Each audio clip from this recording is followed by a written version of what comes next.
She won most talkative in high school, and she has been running her mouth ever since. Welcome to the Lisa Fischer Said podcast with your host, Lisa Fischer. So now, Sharon Renner, we're doing the math. I have known you, and I can't do math, but 1994, so that is 100 years. We're young. No, it's not 100. We look good for 100. We do. I have known you that long, and I don't see you anymore because you're no longer in my neck of the woods here where I would see you, but I've seen you on the social media there, and you, my friend, have lost so much weight, and I want to hear all about your success with intermittent fasting.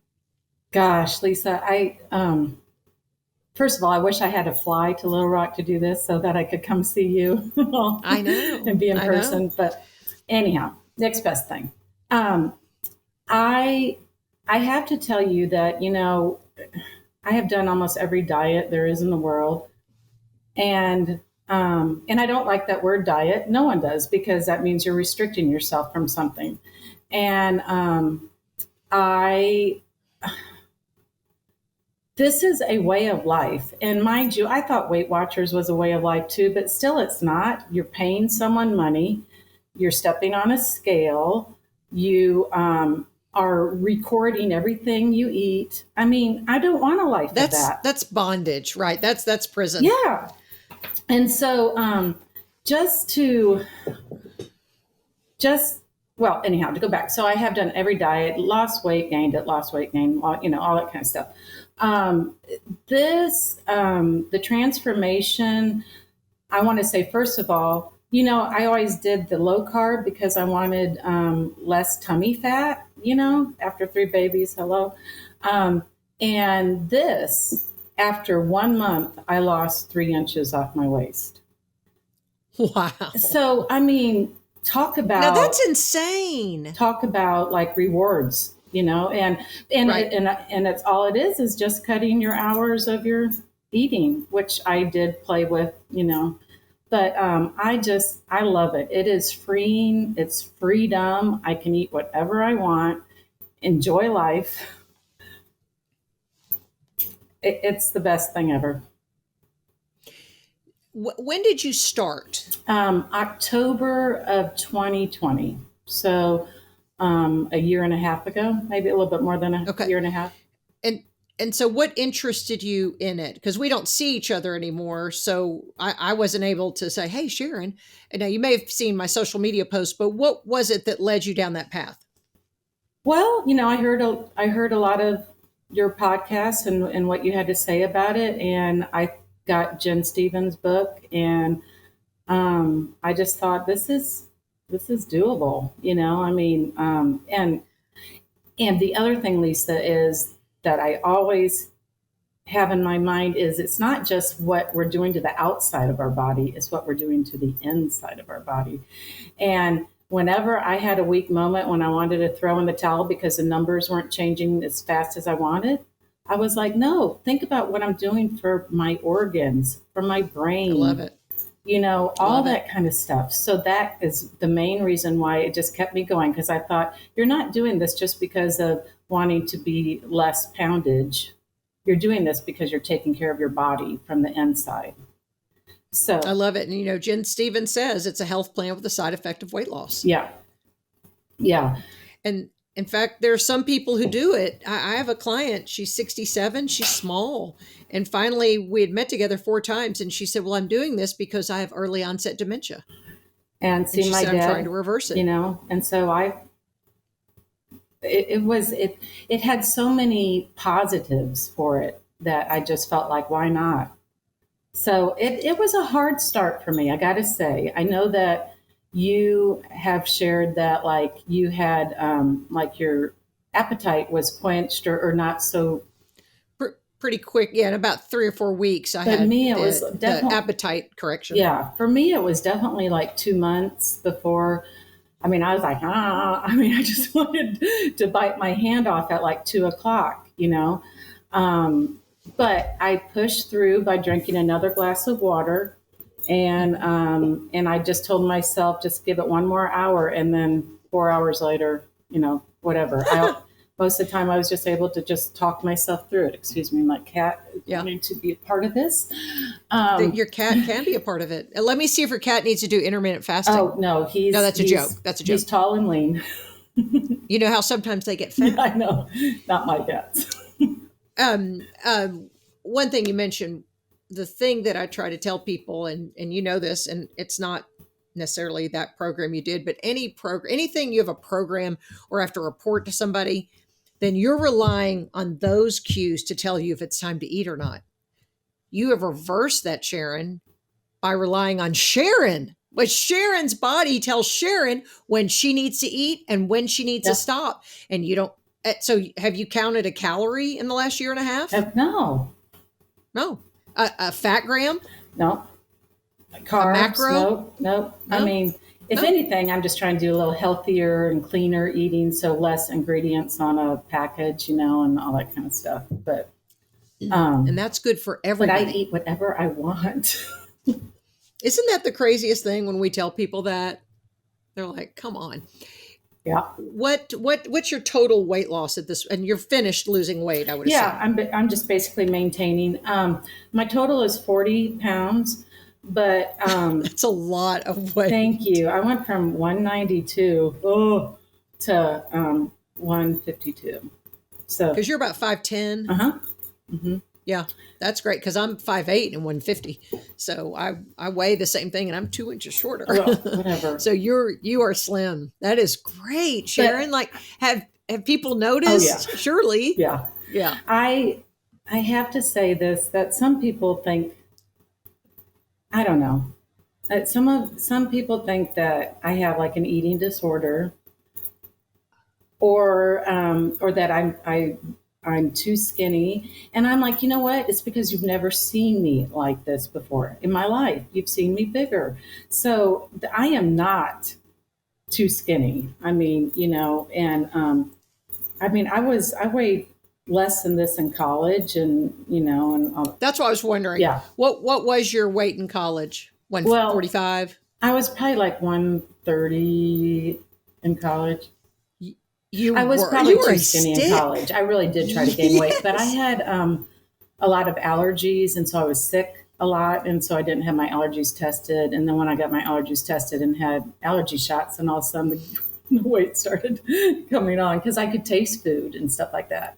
So, wow, what have your allergies done through this? Do you feel like they've dissipated or ramped up?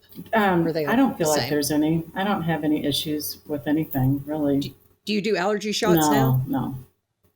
No, that stopped a long time ago. I think I outgrew it, kind of. Yeah, I think we outgrow them, but sometimes I think some of that's a racket too. I'm just super skeptical. The more I know my body, the less I need any supplement to help it work properly. I mean, for me, my thyroid's dead because I've had autoimmune disease so long, it finally kills the gland. So my gland is dead. Mm-hmm. So I do have to take hormone replacement, and not that I shake my finger at anybody who does. You do you. I mean, that's my philosophy on everything. You take care of you. You've known me a long time to know that I don't care what anyone does. Yeah. I guess I just try to encourage people to make sure you're the best advocate for your own health. I agree. And that you ask the questions. I have a young client, and I remember when I was 21 or 22, believing when the doctor said, I need to have this test and all these things. And in the very beginning, she's been my client for about 9 months, and she's probably lost about 30 pounds, has a little bit more to go. She's the sweetest thing. But in the beginning, I remember, because when you're overweight, you get sleep apnea. Oh, right. Often you have trouble. I was snoring. And it's all because of insulin resistant. Yeah, snoring and stuff like that. So she said, well, the doctor wants me to do a sleep study and all this. And she said, what do you think? And I said, well, and for anyone listening, this is not medical advice. My attorney wanted me to tell you that. This is not medical advice, but I said, I would just give my body a rest and I would lower my insulin and see if you still have those symptoms. Well, she was young. She was 21 and she did the sleep apnea and she didn't have it. She just probably snored because she was a little insulin resistant. Mm-hmm. And now I saw her last week and she said, yeah, I'm just going to go with your philosophy of not having to do all the things, because she said it's amazing once you lower your insulin and insulin resistance, how all those health problems she had are starting to dissipate. Yeah. Yeah. I used to think, well, I had arthritis and I still have it in my thumb, but I'm sure it's from the telephone texting, that kind of stuff. But like in my hips and my knees and stuff like that, I don't have it anymore. Excuse me. Now, have you changed your diet at all? Like, have you eliminated any food groups? Because gluten will cause or can cause arthritic symptoms. No, I eat all food groups. I mean, if anything, I do try to cut back on white things, and not salt, but like sugar and bread. But I still eat like a dessert here and there, but I never eat white like rice or white bread or anything like that anymore. Yeah. So I don't know, but I just think that I also think it's the weight not on those joints that's also making like my knees and hips not hurt. So something that you're saying that's very encouraging that people need to hear is that appetite correction may not happen at 3 or 4 weeks. It may take 8 weeks, may take 10 or 12, but just to stick with it. Yeah. So tell me what window you started with in the beginning. What was your fasting and feasting window in October of 2020? Well, just like everyone, I was like, oh, I don't eat breakfast. This is going to be a piece of cake. Well, what's not a piece of cake is when you realize it's not coffee that you love, it's what you put in your coffee. And I was like, darn, like, can't I just have a little something? And so I kind of had to wean myself back. Like cut back on it or whatever. And I really didn't think it was much, but any drop is too much, if you want to be clean fasting. But anyhow, so I started out with like the 14-10, didn't lose anything. Did the 16-8, and that was sort of a good start or whatever, but a slow, maybe a half a pound to a pound a week, maybe. And that worked okay, but I wanted to see a little bit more. So then I went to the 18-6, and that was really good.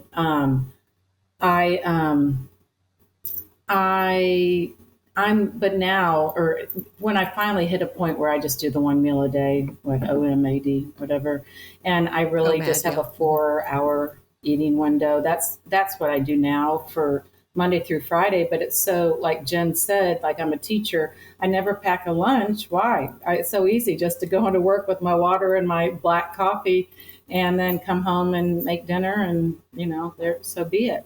So I feel like if people really want to see any kind of results, you really have to do like 18-6. I've never done like I have fasted for 24 hours, but not intentionally. It just happened that way because of travel or something. But I thought I would do the every other day thing. I just really had my way of life that I do the 24 and basically 5 days a week. And now just to maintain, I do 2 meals probably on Saturday and Sunday. Or if I have a function going on during the week, I let myself. Well, I don't say that let myself. I choose what days I want to maybe have 2 meals or whatever. But it's been so easy. So easy. Well, you make several points in that. One is an eating window. The best eating window for you is the one that you choose. Mm-hmm. No one knows. Jen also says, Jen Stevens, we talk about. Love her. That I know it. She's coming. I want to come. I'd love for you to get. Maybe by the time this airs, it'll be after, but I'd love to have you here. But Jen says there's a book called The 8-Hour Diet. And she goes, it's a great thing to do, but you won't lose weight. So 16 and 8, you won't see weight loss. But it's a great health start to get you in the healthy direction. Right. And I also like the fact that you've thought about the every other day diet, but you're not going to do it because you know what? That's not a good fit for you. Yeah. You don't have to do it. Because I do like no to one eat. Gets Me too. And I like to cook. That's like you. But that's why I know. That's why, though, people who do the every other day or alternate day fasting like it because they like the refeed days. But other people don't like the refeed days because it's too much food. Right. So you have to just see which works for you. I've only done the longer fast maybe 3 or 4 times. I think I did 40 or 42 hours. I can't remember. I didn't love it, but it's crazy though. In my clients who do the longer fast, and they have more weight to lose than I did. And I always wondered maybe if that was it.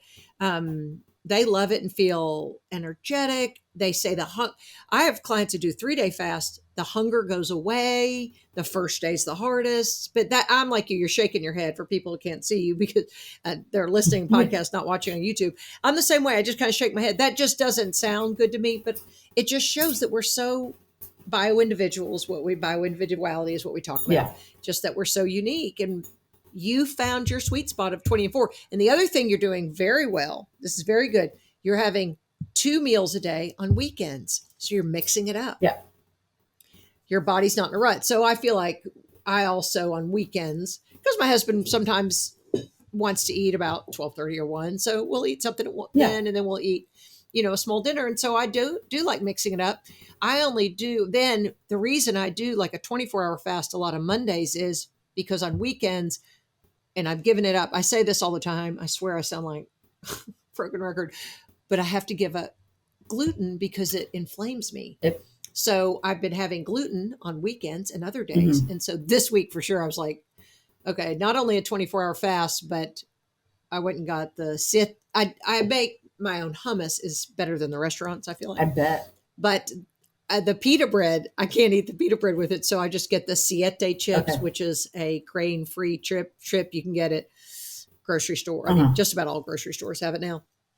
But I have to tell myself out loud, I'm not eating that pita bread. I tell the pita bread just in case it wants to know. I'm not going to eat that because it does inflame me. So that's why this week for sure, I was like, I'm not missing my 24-hour fast because I have to purge the things that have inflamed me. The gluten has kept me congested because it takes 72 hours just to get rid of that. And then it takes about 3 weeks really for your body to get rid of everything from it. Wow. Before if you're gluten sensitive. That one client was just texting me today saying, okay, I've been off dairy for 3 days. My psoriasis has gotten worse. And I went, oh, it's going to get worse before it gets better. Really? But I think hers is maybe eczema. Maybe it wasn't psoriasis.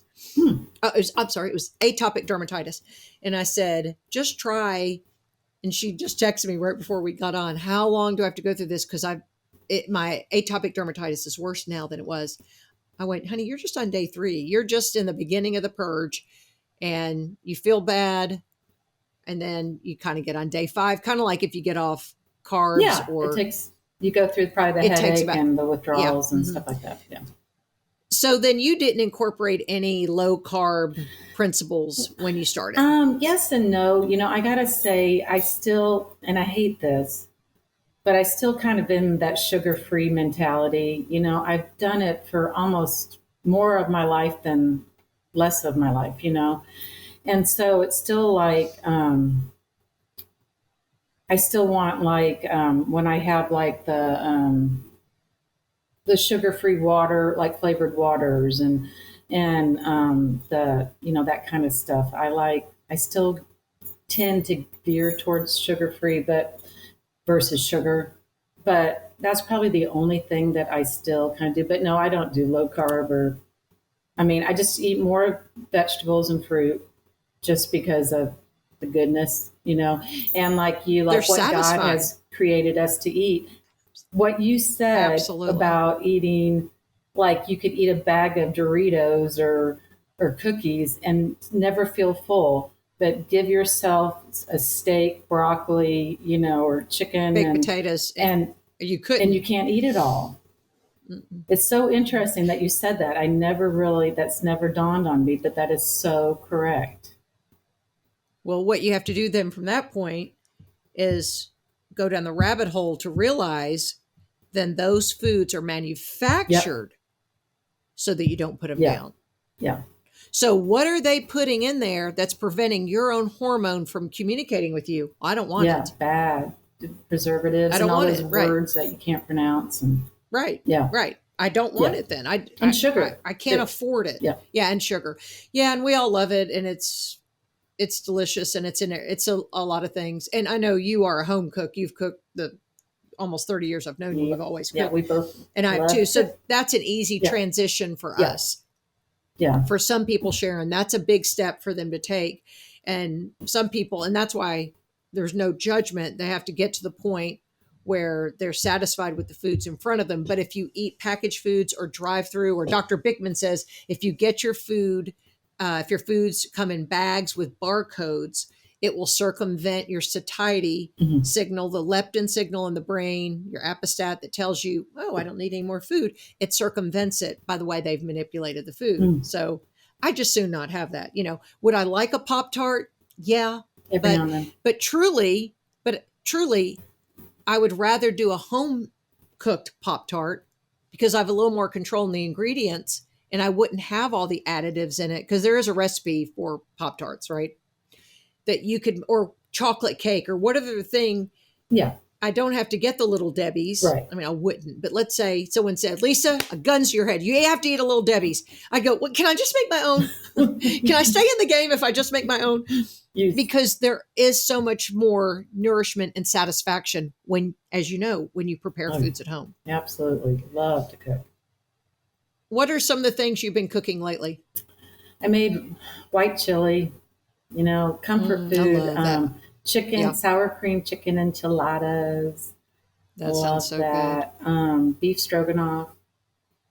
Love beef stroganoff. Those are comfort foods. I'm all in the colder months. I mean, mind you, this is Florida, but it has been chilly the last couple of weeks, like in the 50s. Was it 60 degrees 50, 60. or something?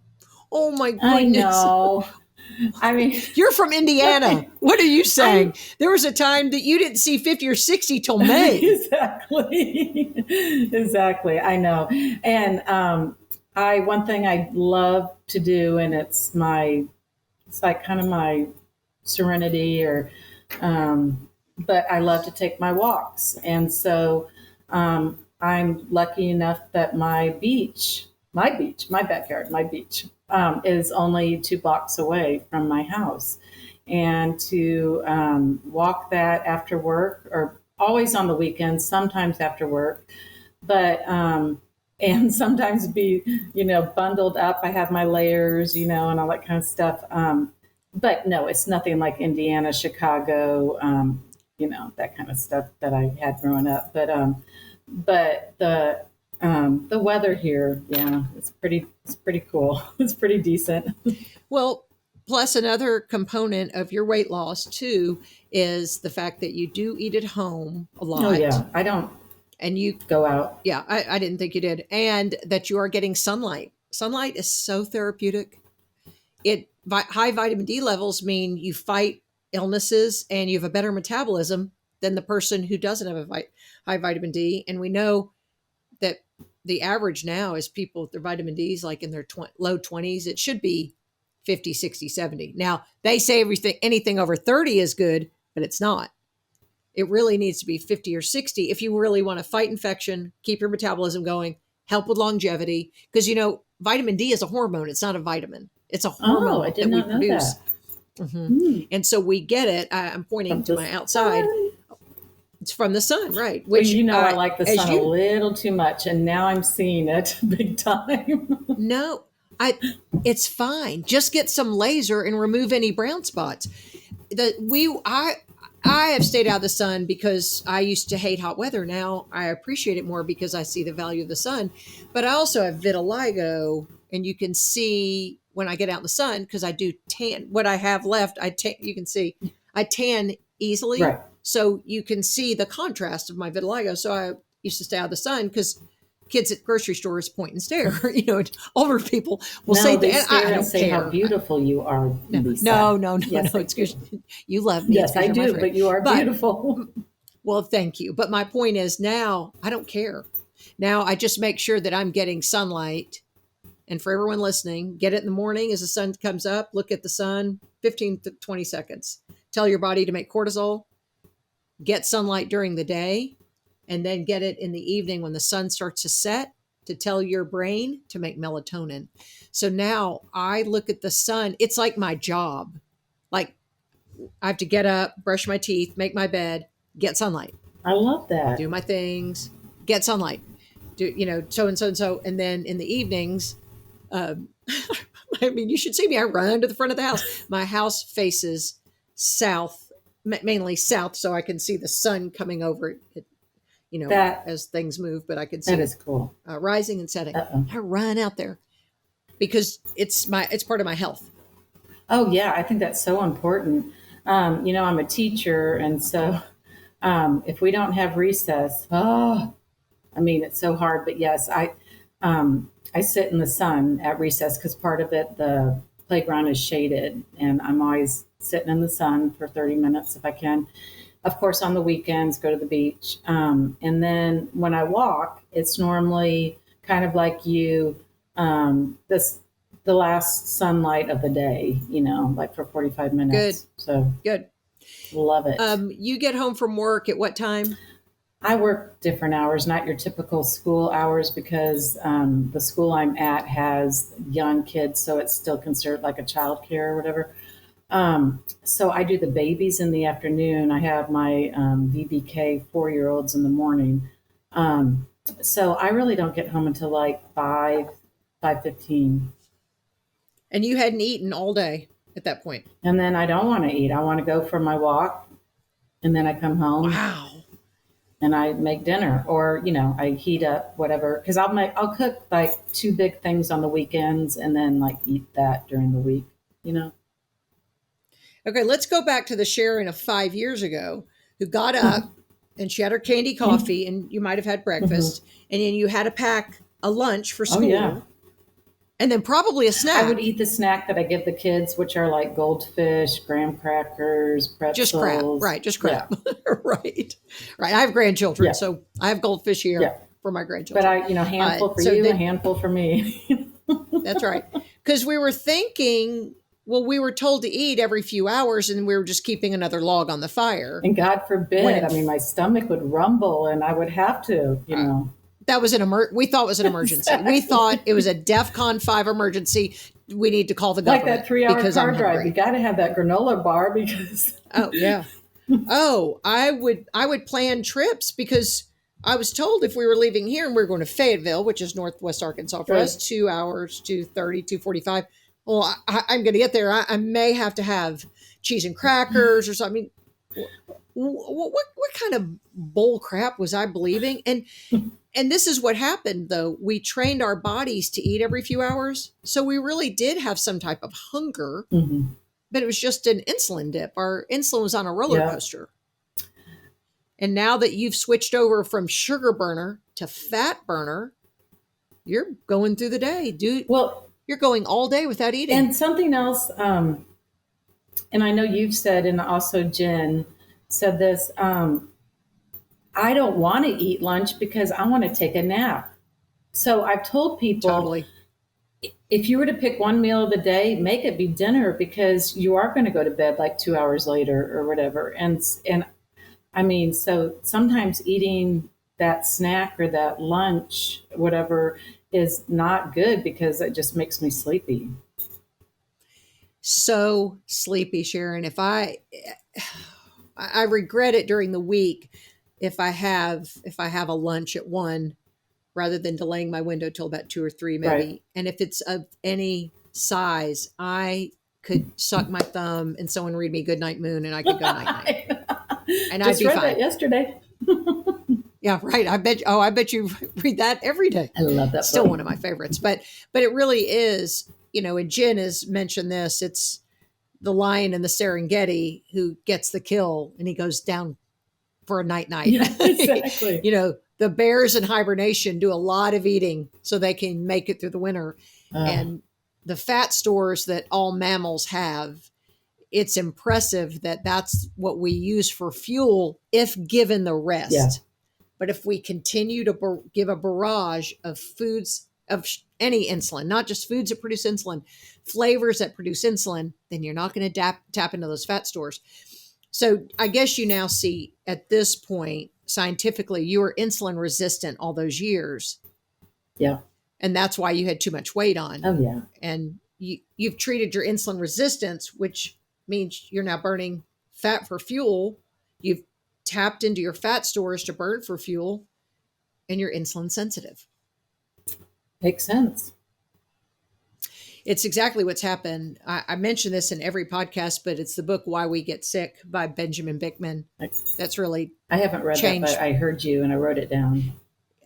I just get the Audible because I like to go on walks, and because that's part of my job every day is to make sure I'm getting outside. And I'll do that after the podcast. I have another Zoom call, but after that, I'm going to go outside and walk. And I'm probably listening. It's probably my third time to listen to the book because I'm so fascinated by the science, and I love following his Instagram. Maybe at Ben Bickman. It's Bikman, I think. And he's a metabolic scientist. Like, we don't know many people who are metabolic scientists. He has a PhD. Oh yeah. In this, and to listen to that book. What is it called again? It's Why We Get Sick. Okay. One time I erroneously called it Why We Get Fat because in the book he talks about most of the people who are sick are fat because of insulin resistance. So even women who have endometriosis, it's probably insulin resistance. We know PCOS is insulin resistance, polycystic ovarian syndrome, because it's high androgen, high testosterone, insulin resistant. It's a hormonal issue. High blood pressure, insulin resistant. We know type 2 diabetes, cancer, dementia, insulin resistance. Wow. In fact, I had a client the other day who said, and I had to look it up. Now it piques my interest on everything. She is 65 years old. She weighs, I think she said 205, and she wants to weigh about 140. But 65 years old, had tried every diet kind of thing. And so when I meet with people as a health coach, and I say, this is not medical advice, but I do need to ask, what health problems are we dealing with? Because, you need to talk with your healthcare provider. And like so many women, they ripped out her gallbladder, which didn't help her pain. It's because she was making the gallstones. Why? Because she was insulin resistant. And then other thing was urinary incontinence that women, and overactive bladder, actually. Oh, okay. Overactive bladder, which women as we age do see that because of dip in some hormones, estrogen. You feel like you have to pee more. You just have the urgency. But hers was so serious that she gets up every night. She's 65. They ripped out her uterus at 35 because of all of her cysts. Wow. Insulin resistance. Every element. And then the list, huh?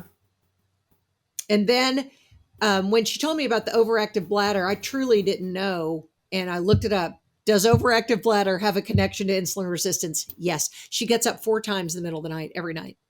Talk about no good sleep. Maybe 3. I know. What does that do? Makes you insulin resistant. And grumpy. And grumpy. It totally affects your health, your mental health, your physical health. And she's in a high pressure business too, where she needs to be her best and dang delightful every day. But I'm telling you, every ailment that she presented, you could just cross-reference it. If anyone listening now, any ailment you have, I'm not making a panacea or a blanket statement that every ailment, but Dr. Bickman says in that book that 90% of the diseases we see now, modern diseases, these are not diseases our grandparents had, right? He said they're tied to insulin resistance. And he says in his book, because he works with Dr. Fung a lot, they do a lot of symposiums and speaking engagements. Dr. Fung, I call him the medical father of intermittent fasting. I call Jen the mother, the layperson authority. But yes, and they're not married. I would say they're mother and father, but they're not, and they've never met. But Dr. Bickman is by far the scientific authority because that's all he does. He's a metabolic scientist. But with Dr. Fung, I had some brilliant thought that I was going with this. But anyway, the two of them working together, talking about anything we have and is related often to high insulin levels. Just Google your condition and go, oh, is there a connection? Yes. So Dr. Fung working with, as a nephrologist working with kidney patients who, what does insulin resistance do? It causes long-term organ damage. Your kidneys being something you really need. I think diabetic or people that have diabetes, I'm like, this would help you so much. And they're like, oh no, I couldn't go for more than a couple hours without eating. And I'm like, okay, you don't understand. But anyway, They don't. but if they would read That's up who on some of these books, I think they would get it, you know. Dr. Fung wrote the Diabetes Code, which is a great place to start, because that's why sometimes to fight this battle, we have to decide, am I using a sword, a shield, a gun? Each person you have to fight the battle with differently. Some people want scientific information. Some people love anecdotal stories. They love hearing your story or my story. But my job is, I feel like my goal is to really educate the medical professionals that I'm in contact with. And when we do have Jen Stevens, when she comes to Arkansas, we're doing a private event just for healthcare providers. Love it. And, you know, my husband said yesterday, he goes, what doctors are going to come? And I went, women doctors will come, because women doctors have either battled it or they've heard their patients say, I've gained weight and I don't know what to do. I don't know what happened. I'm eating 5 times a day. Men don't have the same metabolism and don't have the same struggles we have. Do they have weight troubles? Of course. But women doctors will come and listen to Jen Stevens, though she is a layperson, because she has so much scientific information. So it's, and at the Institute for Integrative Nutrition, New York, the executive director always, thank you. My certification, September. But Joshua Rosenthal always says it's a ripple effect. We want to tell some people about health, and they need to tell people. I don't want the credit. Don't come back to me. This isn't multi-level marketing where you're in my downline. No. I just want you to tell 2 people, and those tell. You're sharing the good news. Yeah, it is. We're evangelists. We're fasting evangelists. If it's not God, then you know what you can do to make yourself better, feel better, live longer. Yes, and not just live longer, but live well. Right.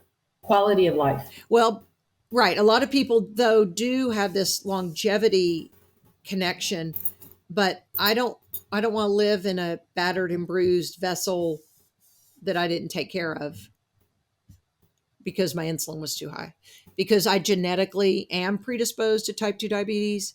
But I'm telling you more. I read about that, Sharon, that I saw yesterday, the statistic said that it's really only about a 9% connection, that most of our connection is based on personally what we do. It said to dementia and type 2 diabetes. Doesn't mean you're going to get it, because we can reverse things by lowering our risk for type 2 diabetes. Obviously is everywhere, ubiquitous. But my father, grandfather, and great-grandfather were all alcoholics. So they pickled their pancreas, and that in turn, again, organs, that in turn made them, they were small, thin men who were drunks. I mean, that's just it. I mean, they would tell you. And so, but I do, you know, before I did intermittent fasting, well, I didn't know what my fasting insulin was then, but now I know what it is. But my blood glucose would sometimes hit like 100, 102, which is kind of a warning sign. But Dr. Bickman says, don't even look at blood glucose. That doesn't matter. What matters is your fasting insulin, because that tells you how insulin resistant or sensitive you are. And he says, Dr. Hyman and he both say anything over 5 or 6 on fasting insulin means you're looking at insulin resistance. Anything under is where you should be. So have you had blood work done recently? I did a year ago. And once again, it was just your normal yearly exam and the battery of tests. And my appointment to get the blood drawn was at like 11 in the morning. Of course, I had been fasting from 9 o'clock the night before. Had the blood drawn, go to the doctor to hear the results. And she said, I have a feeling that you didn't fast before this, you had your blood drawn. I said, oh, yes, I did. And then I told her, like, you know, my way of life. And she was no, that's not a healthy way of life. And I was like, okay, whatever, you know, I'll be going to another doctor after I hear how, you know, I mean, she was poo-pooing it. And, wow, that's so uninformed. And at that time I had lost like, I don't know, maybe 25 pounds or something like that. And I was like, so you're saying that, you know, I went from this to this and I'm not like helping myself, you know? Anyhow, she was like, oh, you know, you just still need to eat 3 times a day. And I'm like, no, I don't. But no, I don't. And I said, but you know, you can believe what you want to believe and I'll do what's best for me. But anyhow, so my glucose or whatever level, my sugar level was not high, but it was higher. And I was like, that Was is it over weird. 100? But like you said, I never knew that there was a fasting insulin that. Insulin. That's what you need to check. Yeah. Well, now there is science behind the fact that the dawn effect, DAWN, our pancreas releases one last bit of insulin in the mornings when we get up. And that's why sometimes that number is higher. Or if I ate That something may not sugary be- before I went to bed too. Didn't you say something about that? No? Okay. It could be. It could be. But the most telling science is the dawn effect. So when do people like to go and have their fasting glucose, not insulin, fasting glucose tested was always in the mornings because they had to go eat afterwards. Because they were Whereas starving. you and I could, right? You and I could do it at 4 p.m. Yeah, We'd be fine. Yeah. And so the dawn effect, we do dump a little bit of insulin.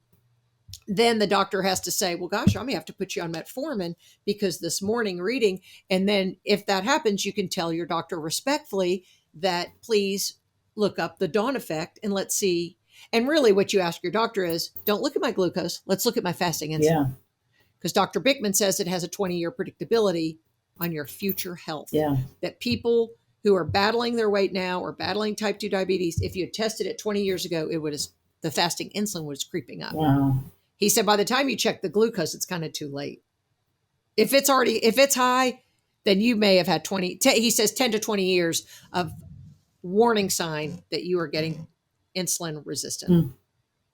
So that's how you just sometimes have to respectfully argue with the authority who you have given your money and time and investment to.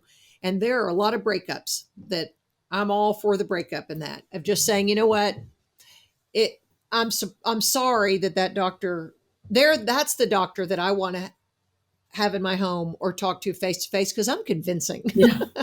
I'm enthusiastic and I do have the science. And I'm not saying this about me to toot my horn, but I'm just saying that when you do come to somebody and go, look, I know it sounds crazy, but that's why I can say Dr. Fung, a medical doctor. Then they go, oh. And a PhD researcher from Brigham Young is the foremost scientific authority. Yeah. Oh, yeah. Even Jen Stevens is an EDD. She has a doctorate in education. So, and her husband is a PhD. So those people, they live and die by research. They're Smart, absorbing, devouring scientific information, and then they can regurgitate it. And then people go, oh. It is a battle. Of course, we're battling big pharma. Oh, yeah. That sells a pill for an ill. And then we're also battling food companies that tell us to read calories when it doesn't matter. It does not matter. Not at all. I also liken what we're doing so my husband loves cars, and he takes such good care of it and he polishes and all that. And he only puts the best gas in it. He only puts the best oil. That's how I feel like as intermittent fasters. The longer we do it, I don't put the crappy oil in anymore, the crappy gas, because I run better on what God made, right? What comes from nature. So animal protein, vegetables every day, and whatever, again, what grows from the ground, but doesn't come through a plant, because I feel better. My vessel, my car of my body runs better on higher octane fuel. And that's what you're saying. When you cook at home, that's why cooking at home is so valuable. It is. Now, have you gotten into the whole bad seed oil thing and how bad seed oils also can corrupt your metabolism and your health? No, but I saw something that you posted and I took a picture of it so that I would incorporate more of those into my. That's the new thing that just about anybody in the health and wellness space. I'm not talking about a medical provider. Mm-hmm. I'm talking about people who their life's journey and goal is to give you information about health. Their big thing now is get rid of all the seed oils. So it's just about everything. Peanut oil, sunflower oil, corn oil, sunflower oil. Those are all from, they're poisonous almost. I mean, I say poisonous to our body because of the glyphosate and other things. And so I use, and those people recommend olive oil that you use. Of course, olive oil. But what else is your favorite? I use, Chris likes a crispy chicken. I use avocado Ooh. oil because it can go to a high heat. And I just put skin on chicken. I don't bread it. And I just get the skin real crispy. Sometimes I'll roast it first and I'll have it cut up. Uh-huh. And then I'll fry it in that oil just to give it a little crunch. But avocado oil can withstand high heat. Yum. I love beef tallow if you can find What it. is that called? Pork lard. Beef tallow. It's like the beef version of lard. It's the fat rendered from the cow. And if you can get local, you have local farmers. Just about anyone listening probably has local farmers someplace. Good to know. And they will get it to you. They're glad to give it to you. In fact, yesterday my husband said, I was listening on the radio and he said, with the supply chain, he goes, should we be stocking up? We're not preppers, I go to Costco just for the Topo Chico, the big bottles of Topo Chico. But he goes, should we be, he didn't say prep, but should we be preparing in the event that the supply chain would affect our food supply? And I said, well, Chris, there's nothing that we rely on the the supply chain for, because I eat as much. I go to my local farmers and they're still going to grow tomatoes and they're still going to have hens. They're still going to have hens that lay eggs, chickens, fryers that we eat.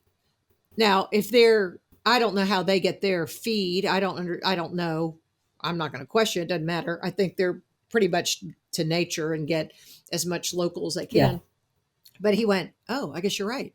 I said, we don't rely That's on never that. going to We go rely away. on, Yeah. I said, our local farmers, in fact, need us. Mhm. They will really need us. And I do, just for cost saving measures, get a cow and I'll get a quarter of a cow and it's cheaper that way. You keep it in your freezer. So I have a lot of beef in my freezer. I have a lot of pork. I'm telling you, I fried those pork chops the other night for my local farmer. I'm showing right now here. That had to be A 2-inch 2-inch thick. pork chop is the best. Fried in, well, you don't even need any oil because it produces so much oil, but I get it really hot. This is a cooking lesson, folks. You're getting a bonus because Sharon and I are both cooks. Get the oil really hot, or get the iron skillet really hot. I cover it, salt, pepper, and then Italian seasoning because it'll give it kind of crunchy. And I mean, you put it in there and you flip it over and you have to you can cut off the fat and even chew on it. It's good for your hair, your skin, your nails, the vitamins, there's so many benefits to the real fat. Now you won't be able to eat a lot of it because you'd get too full. Yeah. It'd be too much, but there's nothing like that. And eat that with the local farmer's eggs and maybe roast some potatoes, some vegetables from the local farmer. You're supporting your communities. You're supporting local families. They don't put any chemicals, preservatives, additives. They're not manipulating their feed stock, and you're helping your microbiome because you're eating local food. So, it is such a win-win for everybody. But here's the deal. Now that I'm saying this, don't get all the food from my local farmers. Y'all get all the food from yours and make sure you leave me some for mine. Absolutely. I don't want to get them too popular that I call and they go, gosh, we're out, Lisa, because you ran your mouth about it. Yeah. Save some for Lisa. Right. Just save some for me. So that's a big thing, I think, in health. Have you noticed things like, what are your non-scale victories? Because your hair has always been beautiful, but you may have lost some in the beginning, but do you feel like it's back to where it was, that your nails look good, your skin looks good? I think age is in the books. It is what it is. It is. It's in the book. But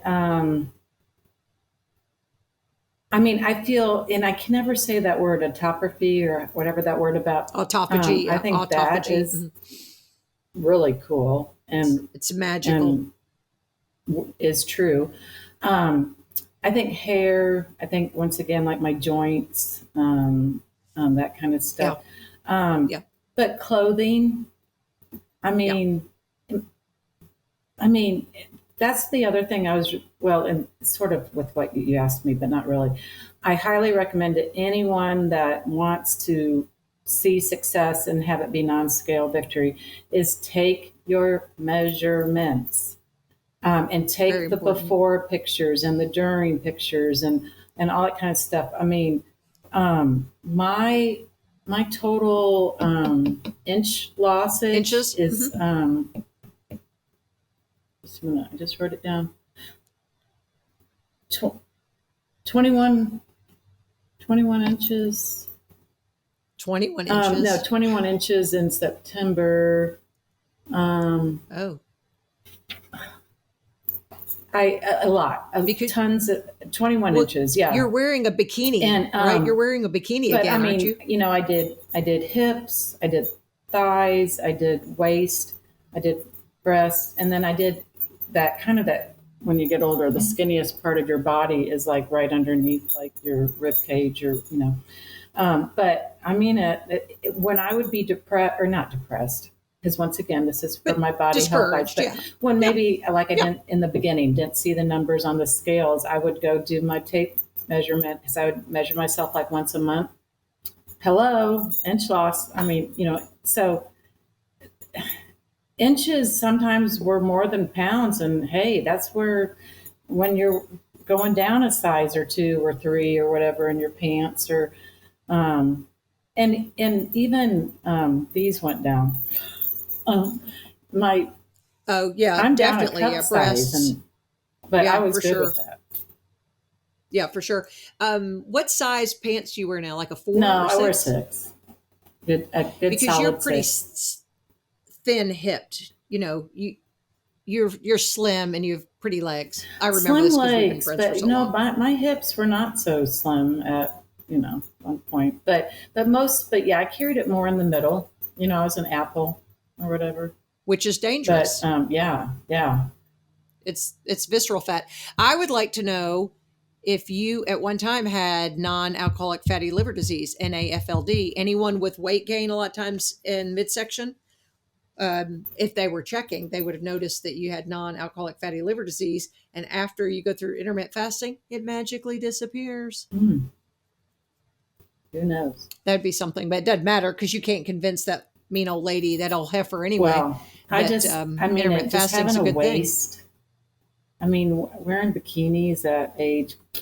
I know. You're wearing bikinis. Mm-hmm. Everyone think about that. She's 5'10", 152 pounds, and she's not in her 20s anymore. No. And she's wearing bikini. Look better than I did 20 years ago. Isn't that great? I'm so glad. I know that because you've shown me the before and afters. They're tremendous. And Darren will even reach out, my producer, and ask you what photos to use. So you decide which ones you want to use so people can see, because it's just encouraging. Because like you said, you didn't count a calorie. You didn't join a gym. You didn't eat a certain food or not eat a certain food. You just ate an ancestral way to eat. And you're back down to, an eating window. And look at you. And loved everything that went in my mouth. I know, me too, totally. I want to, that's it. I want to eat good foods. Yeah. And I do. Have you cut out alcohol or anything? No. I mean, I really haven't cut out anything except for, good, as like some of that white stuff, but I've always tried to do that, Yeah. Yeah. Sometimes people will say, Jen said, I remember she had to give up like alcohol and sugar toward the very end of her goal setting, to reach her goal. And now I think she says she has Prosecco whenever, or dessert whenever. Mm-hmm. But those are the things as we age that I will notice my pants are more snug. If I have, and plus alcohol really messes up your sleep. The older you get, it's just not worth it. Yeah. And it makes me so mad because I love the taste of a red wine or a crisp Sauvignon Blanc with the New Zealand grapes, real particular, but then I can't sleep at night. So I'm like, forget it. I'll just have my Topo Chico. Food, Yes, right. That's part of being a cook, is appreciating. Mm. In fact, we had cold weather here, so I used red wine. Oh, I use it in my spaghetti sauce in my marinara. Yeah. I have a meat sauce and just a marinara, and so I use a little red wine. So I just had some because I was like, oh, I've got the bottle open. And I woke up in the middle of the night. I was congested. I was like, this is not fun. Really? Because, when you're, the tannins in it trigger something. Your blood sugar drops. You can sleep. You think you fall asleep better. But then about an hour and a half later, doing, your eyes are wide open. Yeah. So that's part of it. Sleep is important. Kids. Sleep is one of them. Sleep and sunshine are the two goalposts to me of a healthy life. Love it. Sleep well and get sunlight. And that's what you're doing. Look at us. We're out of time. You've done a great job today. Thanks for listening to the Lisa Fischer Said podcast. Be sure to hit subscribe and download all the episodes and leave a review, won't you? The Lisa Fischer Said podcast is produced by ClantonCreative.com.